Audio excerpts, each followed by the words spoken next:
Neredeyiz Yasemin? Kale mi burası? Kale? Değil mi? Değil mi?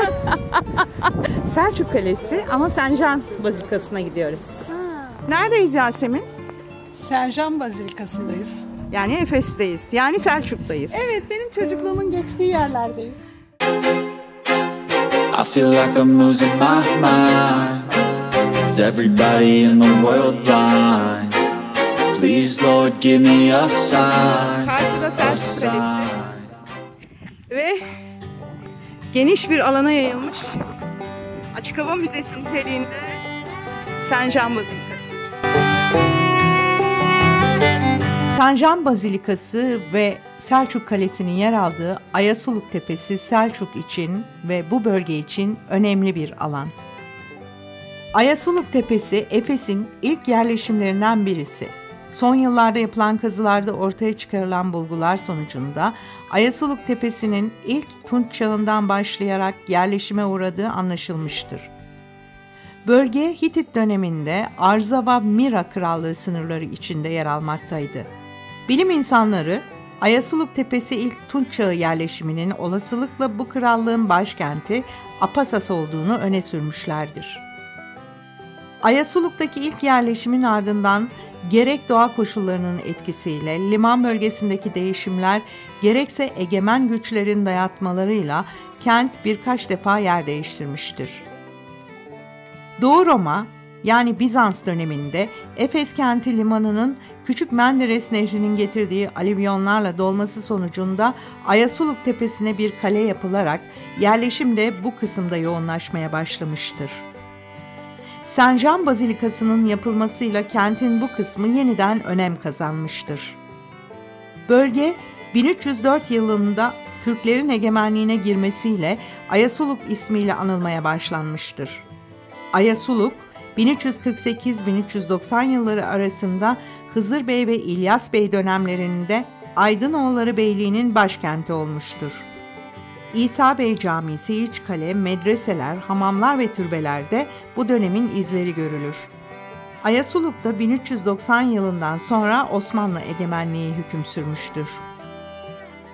Ayasuluk Tepesi'ndeki Doğu Roma, Bizans yerleşimini çevreleyen savunma duvarları iç ve dış surlar olmak üzere iki bölümden oluşur. Dış surlar kulelerle desteklenmiş, yapı malzemesi ise Efes yerleşimlerinden sökülerek getirilmiştir. Surlar üzerinde doğu, batı ve güney yönde 3 kapı bulunmaktadır. Güneyde bulunan kapı takip kapısı olarak bilinir. Kapının her iki yanında kare planlı kuleler bulunmaktadır. Kemerli kapısının üzerinde sarmaşıklı bir priz ile bağ bozumunda Erosların yer aldığı kabartmalı lahit parçası bulunmaktadır. Önceki yüzyıllarda kapının üzerinde genç kız ve silahlı adamların betimlendiği farklı lahit parçaları da bulunmaktaydı. Bu parçalar 19. yüzyılda İngiltere'ye götürülmüştür. Takip kapısının inşasında Artemis Tapınağı mimari parçaları ve taş blokları kullanılmıştır.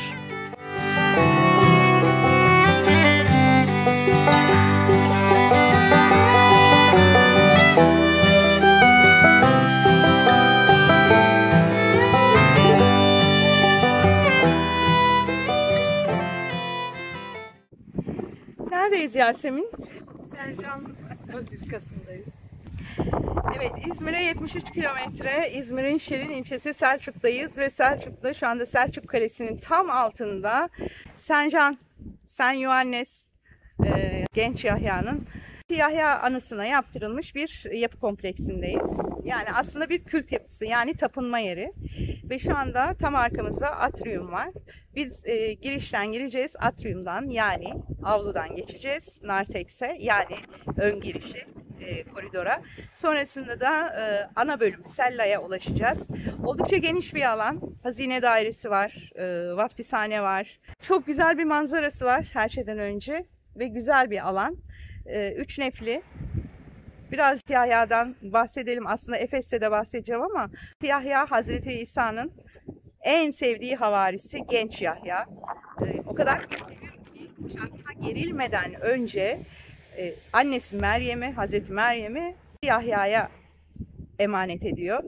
Aslında şu anda bulunduğumuz yerde küçük bir yapı grubu varmış. Ama Justinian döneminde şu anda sizinle gezeceğimiz, görüntülerini izleyeceğiniz kompleks inşa edilmiş. Havari Yuhanna Bazilikası'nın avlusuna doğru ilerliyoruz.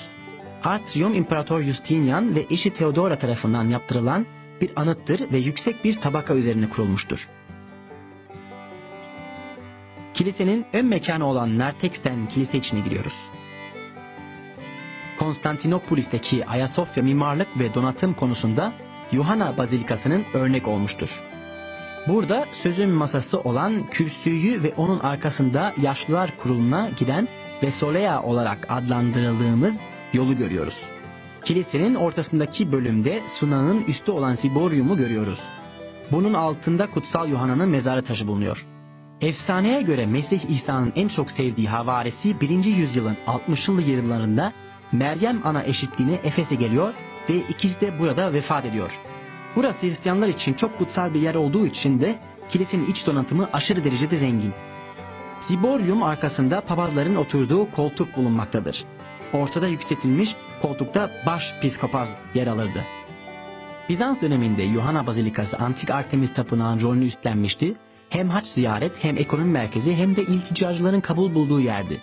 Bu durum milattan sonra 1090 yılında Efes'in Selçuklular tarafından fethine kadar sürdü. Evet, şu anda atriumdayız. Yani avludayız. Sütunlarla çevrili ve zamanında üstü kapalı bir koridor var ve avlu kısmı şurası. Biz tam olarak girişi şuradan yapacağız. Biraz sonra göstereceğim. Ama buradan sizinle paylaşmak istediğim bir şey var. Şahane bir manzara var. O kadar güzel yere yapılmış ki. İzmir'in hemen yanı başındaki Selçuk ilçesi eşi az bulunur bir tarihi zenginliğe sahip. Şüphesiz herkesin ilk aklına gelen Efesos antik kenti ve dünyanın 7 harikasından biri olan Artemis Tapınağı. Ama bunların yanı sıra Beylikler dönemine ait anıtsal İsa Bey Camisi ve yerleşimin içine yayılmış durumda ilgisizlikten biraz mahzun birçok hamam, türbe ve mescidin oluşturduğu zengin kültürel miras çok fazla yerleşimde yok. Evet, burası yapının avlusu. Bunların yanı sıra bir yapı var ki hem mimari hem tarihi hem de dini açıdan çok çok önemli. Aziz Jean ya da daha yerleşik özgün ismiyle Saint Jean Kilisesi. Bu muhteşem Bizans yapısı hem öyküsü hem de mimarisi ile büyüleyici bir yapı. Yapıdan önce adanan kişiyle başlayalım. Erken Hristiyan literatürüne hakim olmayanlar için isimler bazen içinden çıkılmaz karışıklıklara neden olur. Bazen bir ismin İbranicesi, Latincesi, Yunancası, Türkçesi, İngilizcesi, Fransızcası farklı olduğundan her şey birbirine karışır. Jean, Yuhanna, Yahya. Aslında hepsi aynı kişi. Burada en çok yapılan yanlış Jean'a John demek. Bunu yapmayalım lütfen. Çünkü Aziz John yani vaftizci Yahya bambaşka bir kişi.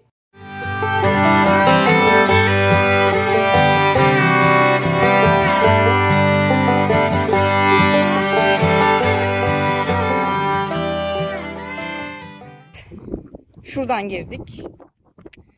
Değil mi? Buraya geldik. Bak şöyle dolaştık. Evet. Burası atrium. İki tane Şurası narteksi dış, herhalde var. burası. Evet. Dış narteks, iç narteks, Orta nef. orta nef, mezar alanı.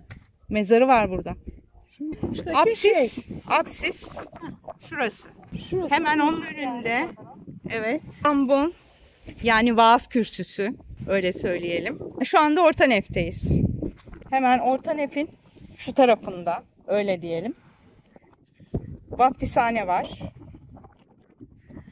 Hemen şurada, şu bölümde hazine dairesi var. Daha yeni kazı alanları da varmış Evet, bak. evet. Altı hazine dairesi. Altı şurada.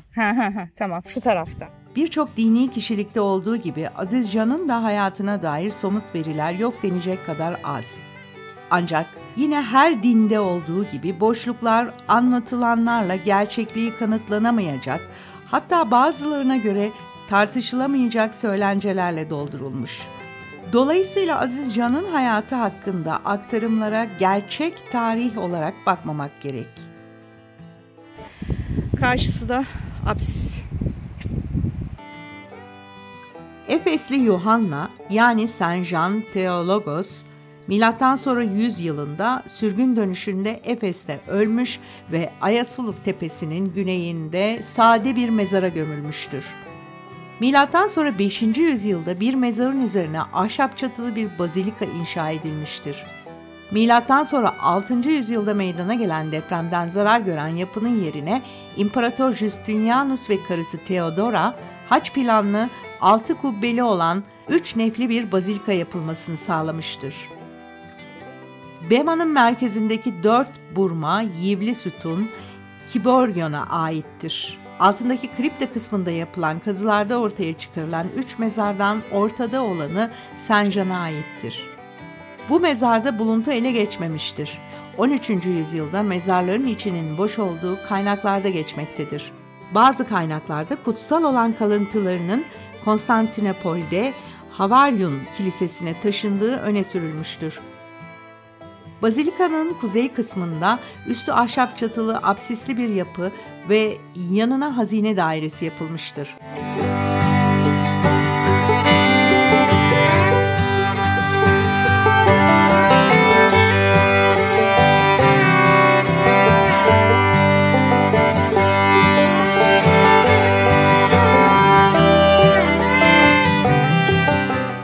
Şapelin yanında yer alan hazine dairesi kare boyutunda merkez planlı inşa edilmiştir. Orta kısmında dairesel merkezi bir alan ve çevresinde merkeze açılan bölümler bulunmaktadır. Kutsal eşyalar ve hazine merkeze açılan haç kolu biçimli bölümlerde saklanmaktaydı. Hazine dairesinin bir benzerine ise İstanbul Ayasofya Kilisesi'nde rastlanmaktadır.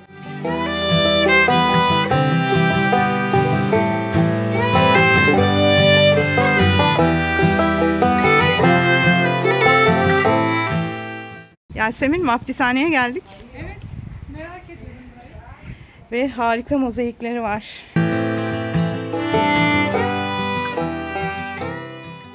Evet, burası ölülerin, daha doğrusu cenazelerin yıkandığı yer, şu bölüm.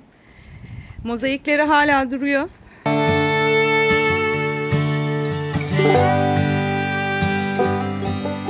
Yani şimdiki tabirle teneşir mi? Birleşir.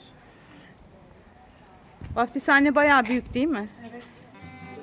Erken dönemlerde özellikle yetişkinlerin din değiştirmelerine, Hristiyanlığa geçmelerine sıklıkla rastlanıyordu. Dolayısıyla bu büyük bedenlerin vaftiz edilebilmesi için büyük vaftiz havuzlarına ihtiyaç vardı. Hristiyan vaftizi yeni bir başlangıç yapma ve eski yaşam tarzına ölerek Mesih'te yeni bir yaşama doğma gizemidir. Vaftiz sözcüğü Yunanca bir sözcükten türemiştir.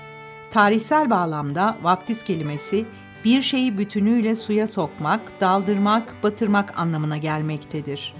Vaftiz edilecek kişinin başına 3 kere su dökülmesi yoluyla ya da 3 kere suya batırılması yoluyla Baba, Oğul ve Kutsal Ruh adına vaftiz edilir. Vaftiz gizeminde üçleme inancını yansıtan formülün kullanılması esastır. Tabana oyularak yapılan bir vaftiz havuzu görüyoruz. Tuğla örülü üzerine mermer kaplama inşa edilen havuza doğuda ve batıda merdivenle iniliyor. Vaftiz havuzunda vaftiz edilecek kişi batıdan basamaklı merdivenden girmekte ve doğudaki merdivenden çıkmaktaydı. Bu seremoni sırasında doğu uçta papaz, güney ve kuzey haç kolu içinde ise birer din görevlisi yer almaktaydı. Bu vaftiz havuzu, Hristiyan olmak isteyenlerin ve olanların nasıl bir seremoniden geçtiklerini göstermek yönünden çok önemlidir.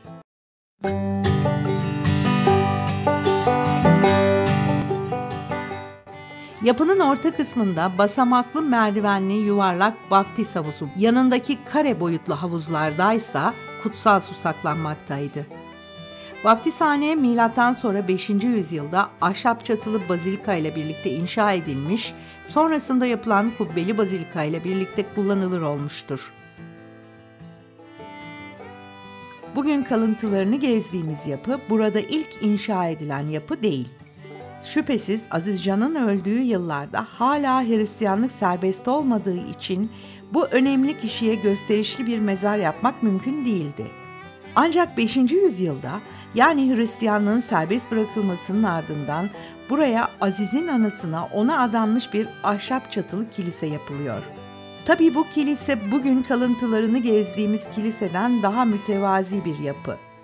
Bu yapı 6. yüzyıldaki depremde zarar görüyor ve dönemin imparatoru İstanbul'daki Ayasofya'yı da yaptıran Justinianus hemen buraya eskisinden daha görkemli bir kilise yapılmasını emrediyor.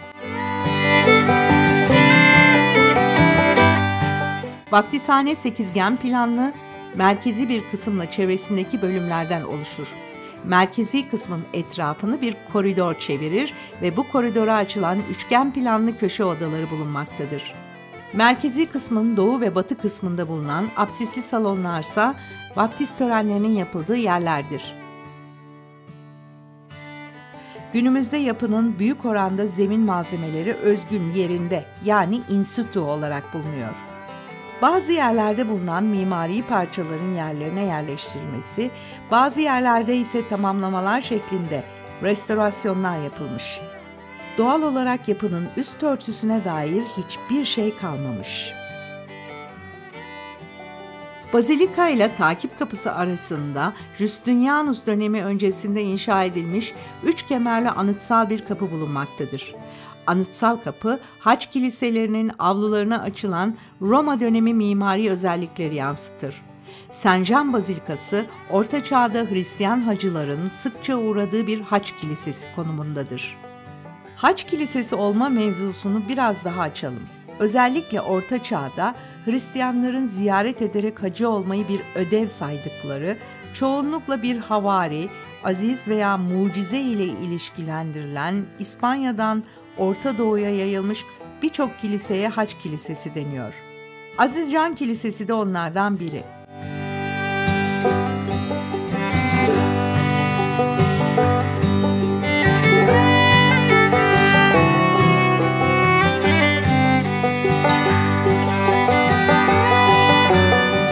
Kent 1304 yılında Türklerin eline geçince kilisenin bir bölümü cami olarak kullanılmış ve yapı 1365-1370 yıllarında şiddetli bir depremle yıkılmış. Kilise içindeki kazılara 1921-22 yıllarında başlanmış. 1927-30 yıllarında Avusturya Arkeoloji Enstitüsü kilisenin iç bölümlerindeki kazıları tamamlamış. 1960-2006 yılları arasında Kültür Bakanlığı Efes Müzesi Müdürlüğü kilise çevresindeki yapıları ve surları kazıp restore etmiş. Günümüzde kazıları Türkiye Cumhuriyeti Pamukkale Üniversitesi'nin bilim ekibi yürütmektedir.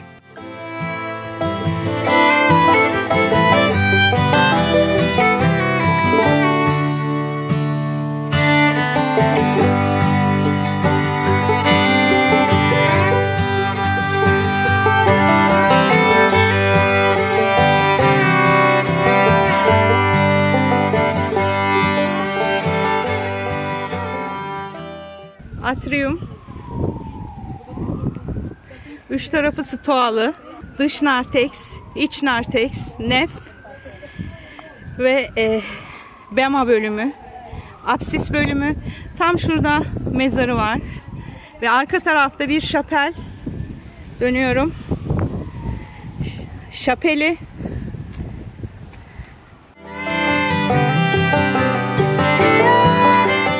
Ve işte vaftizhane. Burada çok net görünüyor Yasemin. Bak. Şu köşedeydi o cenazelerin yıkandığı yer. Tam orta. Yapının örtü sistemi de değinilmeye değer. Her ne kadar günümüze herhangi bir iz kalmamışsa da yapının 5. yüzyıldaki beşik çatılı örtü sisteminden farklı olarak çok kubbeli bir örtü sistemine sahip olduğu düşünülüyor. Bizans mimarisine dikdörtgen mekanların kubbelerle örtülmesinin yolu, dikdörtgen kare modüllere bölüp her birini bir kubbe ile örtmekti. Burada da aynı sistemi görmek mümkün. Ana nef ve apsis ard arda gelen 4 kubbeyle örtülmüş. Bu hattı dikine kesen transept kolu da 2 kubbeyle örtülerek 6 kubbeli bir örtü elde edilmiş. Kubbelerin biri hariç hepsi aynı ebatlara sahip. Sadece ana nef ile transeptin buluştuğu ve altındaki Aziz Can'ın mezarını örten kubbe diğerlerinden biraz daha büyük olarak inşa edilmiş. Yapının 2 tane apsisi var. Bir tanesi Aziz Can'ın mezarının hemen ardında tuğladan oturma sıraları oluşturmuş bir apsis. Diğeri ise onun arkasında. Aynı anda ikisinin de kullanılması mümkün değil. Çünkü öndeki yapıyı sonlandırıp arka kısmı tamamen görünmez ve işlevsiz kılıyor. En akla yatkın öneri bu 2 apsisin kilisenin farklı zamanlarına ait sınırlar olduğu. Son olarak Selçuk'un önceki ismi olan Ayasuluk sözcüğünün Aziz Can'ın isminden geldiğini de söyleyerek bitirelim. Saint Jean, Hagios Theologos, kutsal ilahiyatçı eşittir Ayasuluk.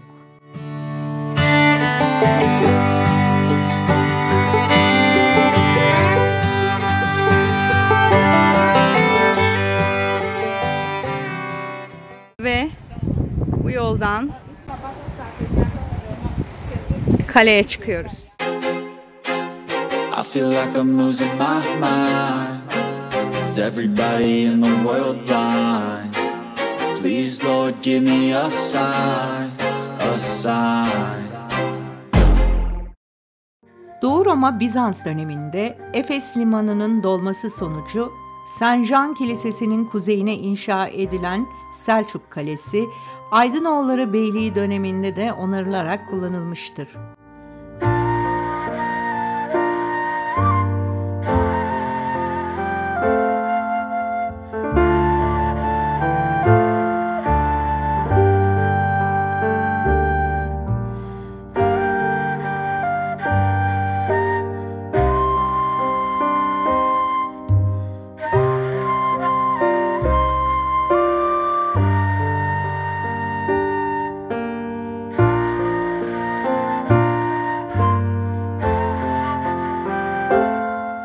Kalenin içinde 14. yüzyıldan kalma bir caminin yanı sıra hamam, konutlar, sarnıç ve 2009 yıllık kazılarıyla ortaya çıkarılan kale köşkü bulunmaktadır.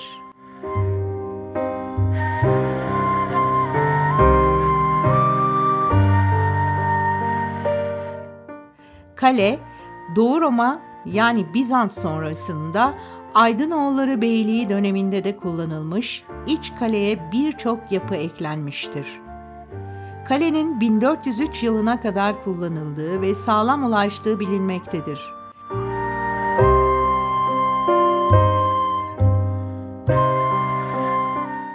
Sonraki dönemlerde saldırı ve yağmalamaya uğrayan kalenin 17. yüzyılda da sağlam olduğu bölgeyi ziyaret eden gezginlerin aktarımlarından anlaşılmıştır.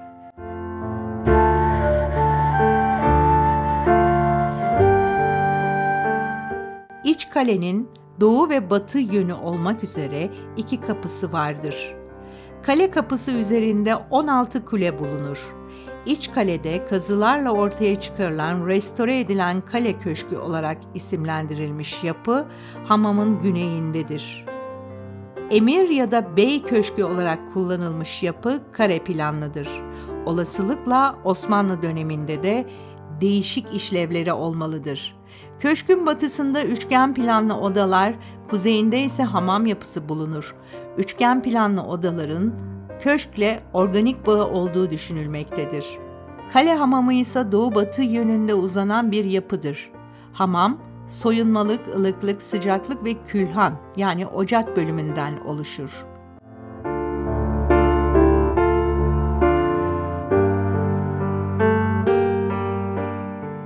Neredeyiz Yasemin? Saint Jean Bazilikası.